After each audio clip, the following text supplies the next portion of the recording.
And with so many of those undecided voters, we are here to talk with a political expert, Quinnipiac political science professor, Dr. Khalyla Brown-Dean, to break down what we can expect out of the Iowa caucuses, especially with all those undecided voters. Thank you so much for being Good here. to see you, Stephanie. Thank you.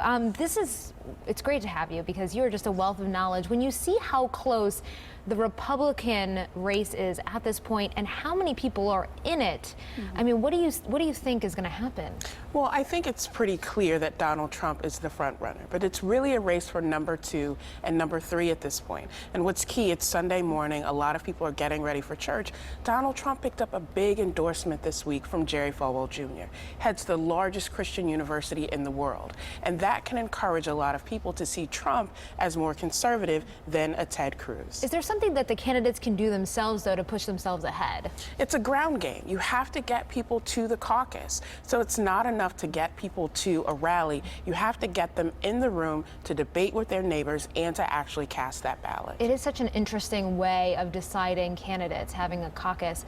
Let's get to the Democratic side, because Hillary Clinton is not leading very far above Bernie Sanders at this point, according to polls. What do you think the two campaigns will be doing today? Again, they have to get their message out to voters. So Hillary Clinton is pulling out no stops here. So she has Congressman Gabby Giffords there. Her family is there. She wants to connect with younger voters. That's been the big critique from people of saying you don't connect with young people. There's this trust issue there. So she has to connect to them on that personal level, not just political, and try to stave off that Bernie Sanders win. And what do you think is hurting Bernie at this point, and what does he need to do? Bernie Sanders needs to connect in a different way. So people say, we don't really know you. Whether we like her or not, we know Hillary Clinton. That's and that true. has a big play in these kinds of campaigns. So Bernie Sanders has to continue doing what he's doing, stay on message, stay away from personal attacks. Name recognition is so huge on both sides of the aisle.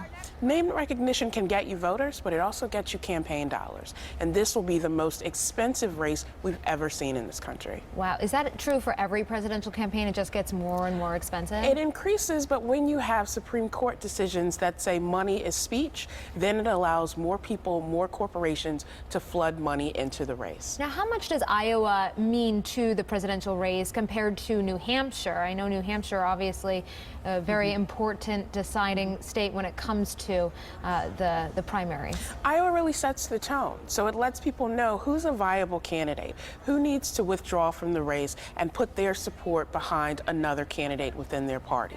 So it's a test for voters to see who's credible, but also for those candidates to see, is it even worth us continuing? Interesting, interesting. I know the Republican side has so many candidates that I feel like we'll probably see some people starting to drop out.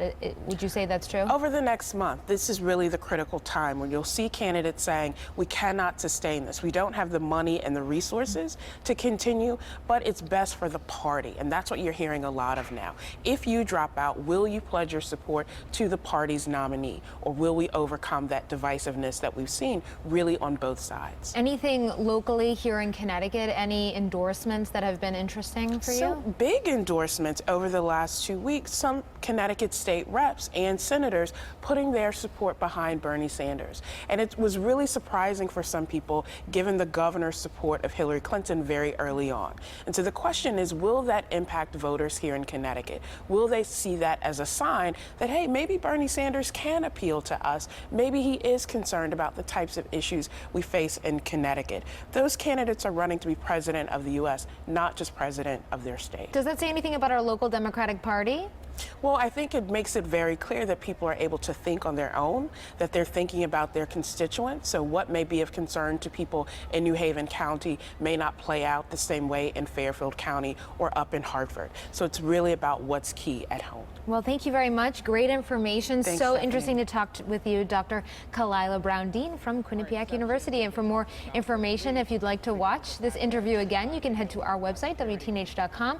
Just click on that on-air tab, pull it down to the Good Morning Connecticut Weekend section.